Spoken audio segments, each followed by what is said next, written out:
Lakeland, I'll tell you that. Yeah, we're very good friends. She says that. Well, Facebook, looky here.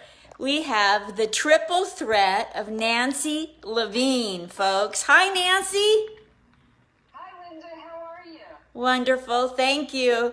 How is my New York handling this pandemic? How are you handling this?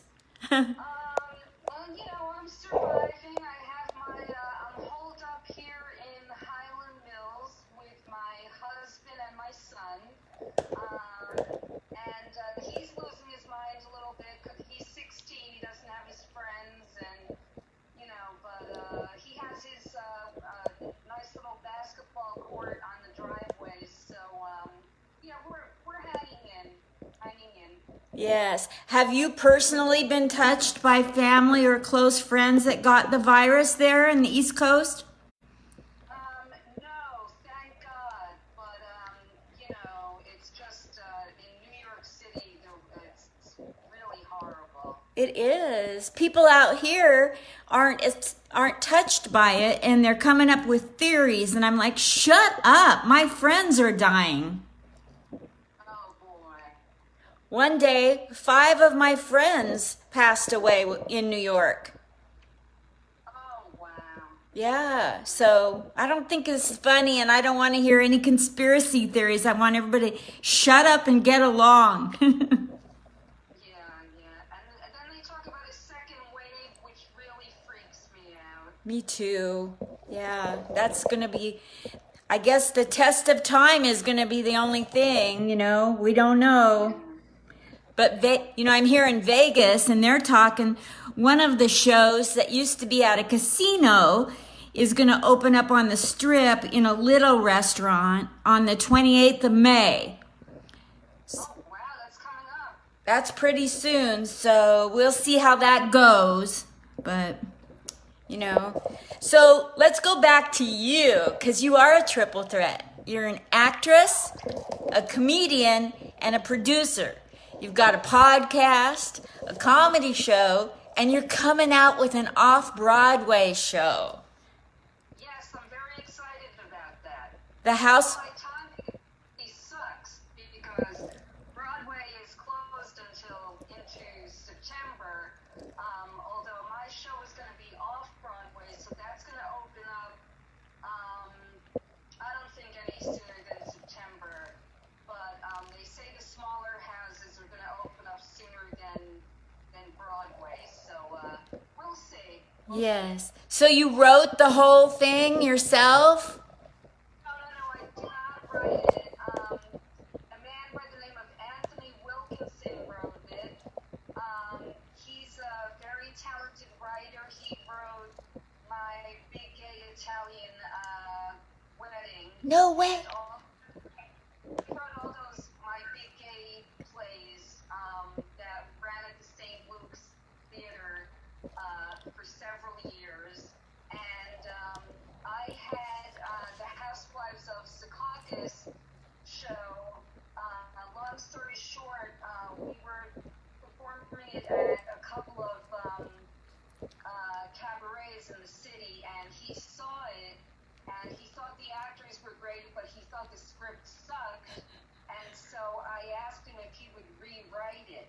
So he rewrote it in 2019, and just this past, and it was always done with women, and I always thought that it would be funnier with men.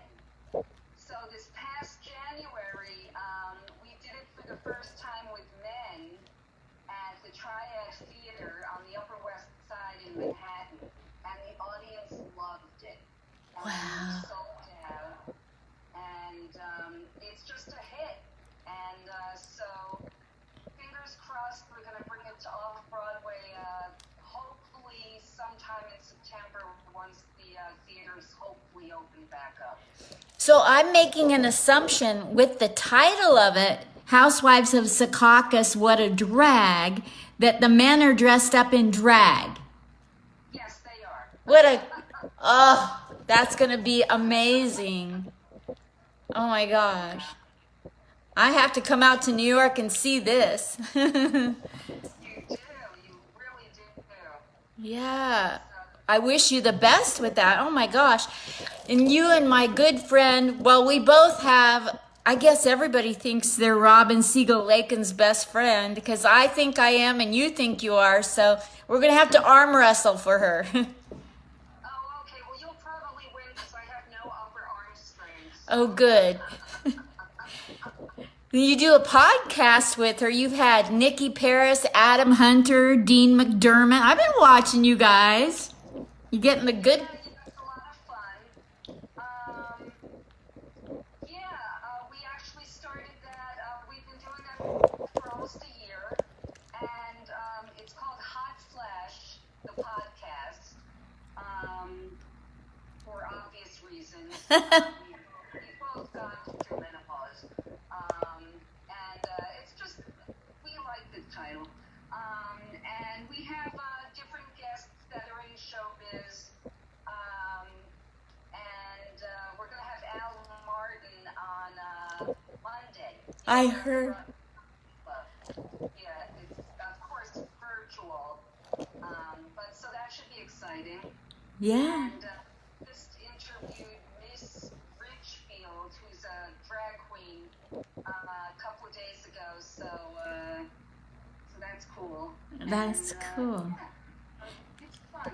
Yeah. And then tell me about your show, The Pajama Party. Oh yes, so since all the stand-up comics are out of work because of a little thing called the pandemic, I started a virtual show.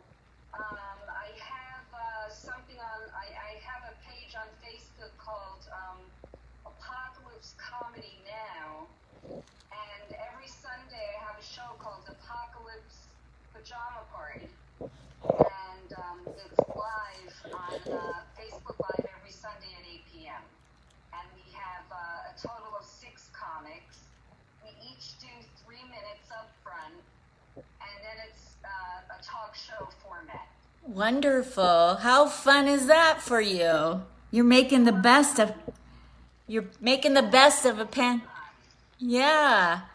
So what's it like trying to balance all of the things you do and be a mom and a wife? What is that a challenge these days? Because I've been single since 1980.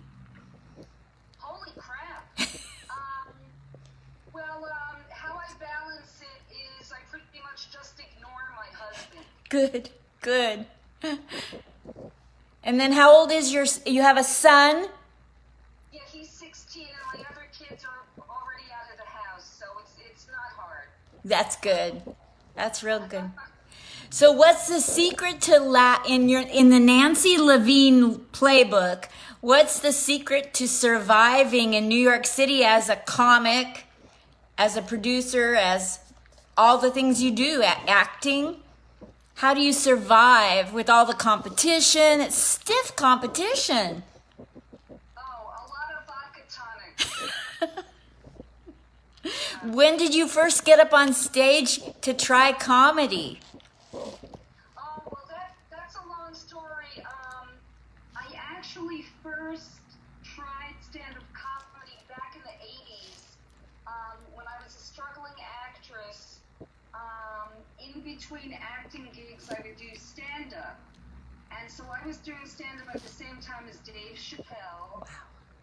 And all of these people that made it.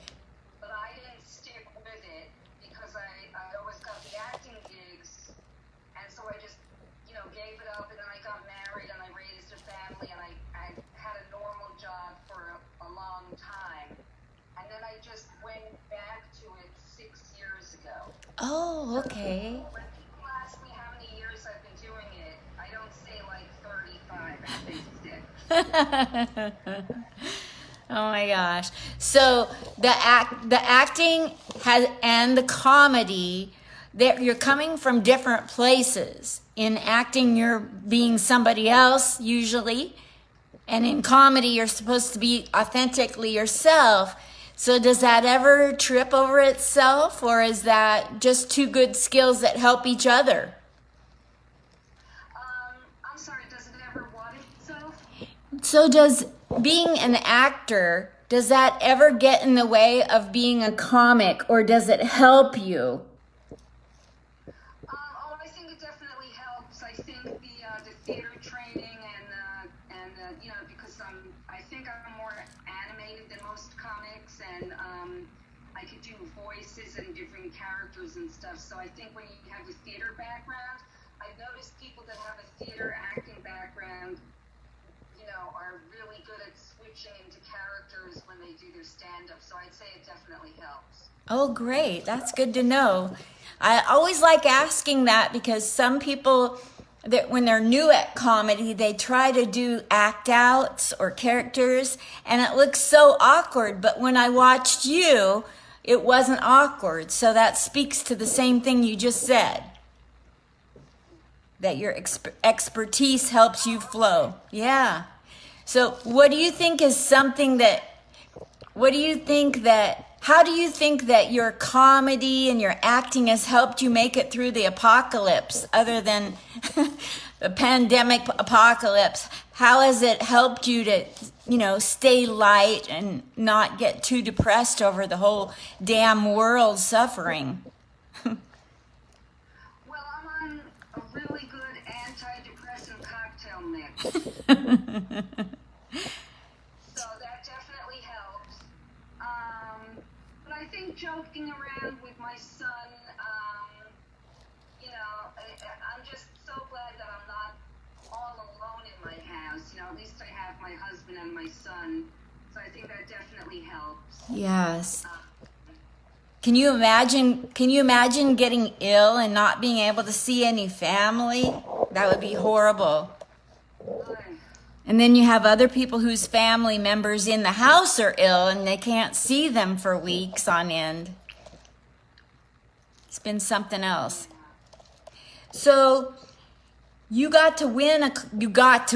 earned the spot to win a contest in Atlantic City. That must have been a real high point in your career, huh, Nancy? Yeah, that was fun. They do this contest in Atlantic City. It was a whole big deal, because I live so far away from Atlantic City, so I slept over. It was a way to get away from the family, to tell you the truth. So I stayed overnight, so I won the contest, and then I got to go up on stage at Bally's in front of like 200 people, so that was fun. Oh my gosh. And did that go really well with a large group at Yeah, it went pretty well. I only had like 5 minutes because it was like a spontaneous thing. They just like squeezed me in. I'd like to know how I could get back there, but now is not the time. Comedy clubs are like a petri dish. So true.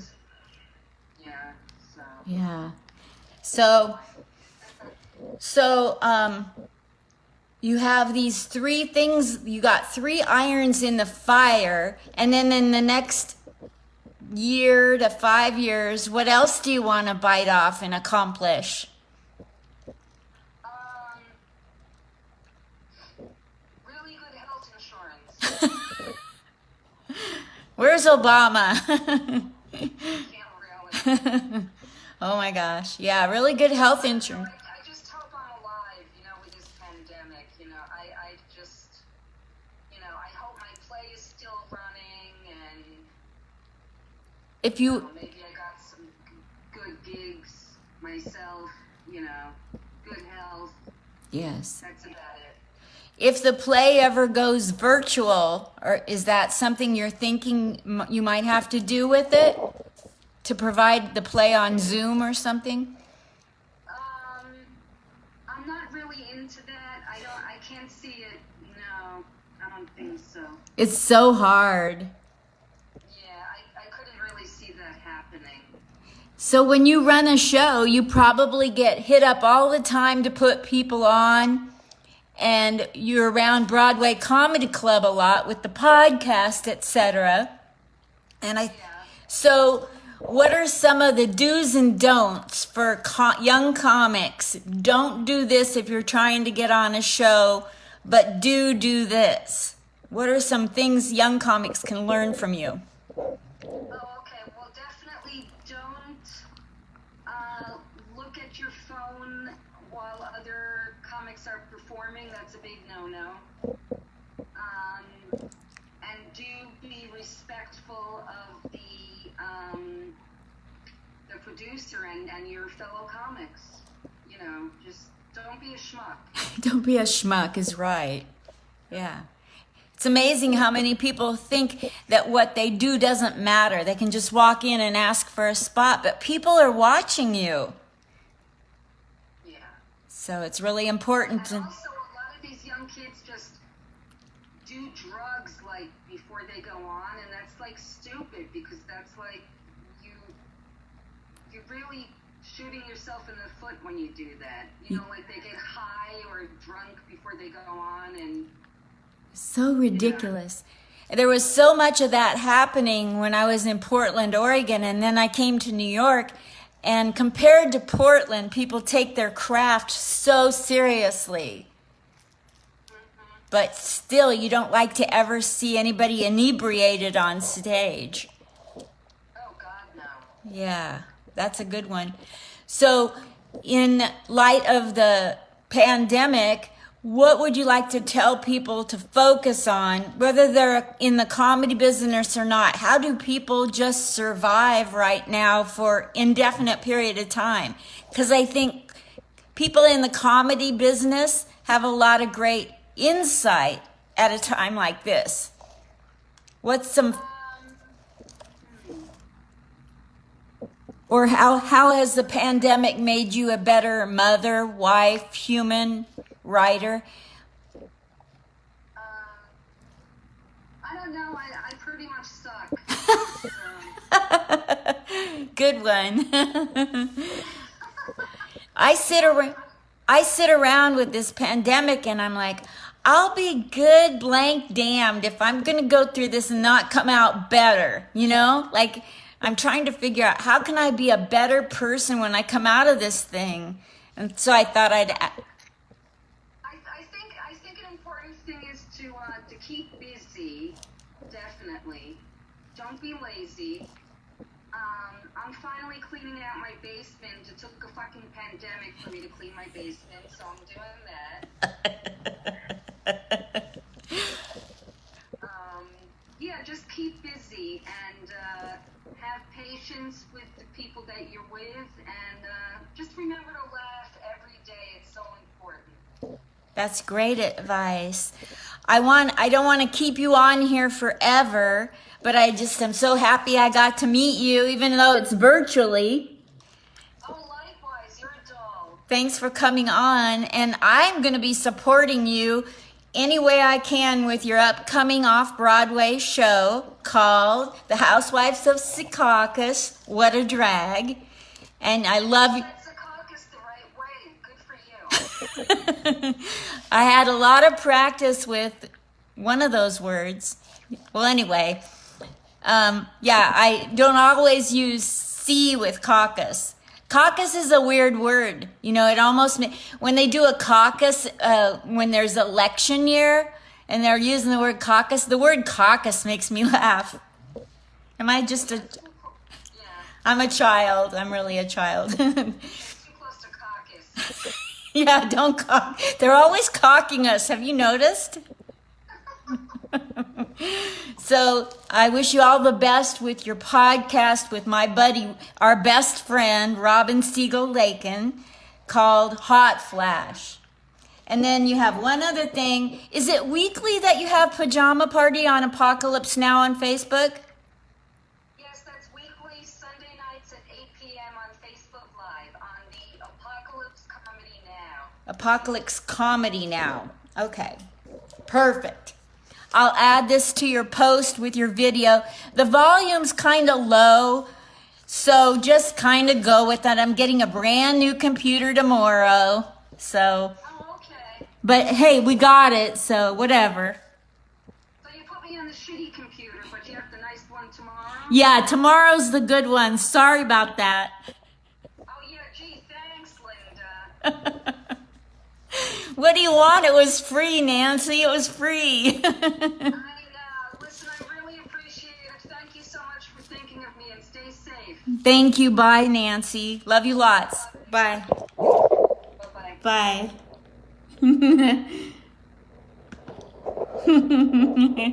Bye.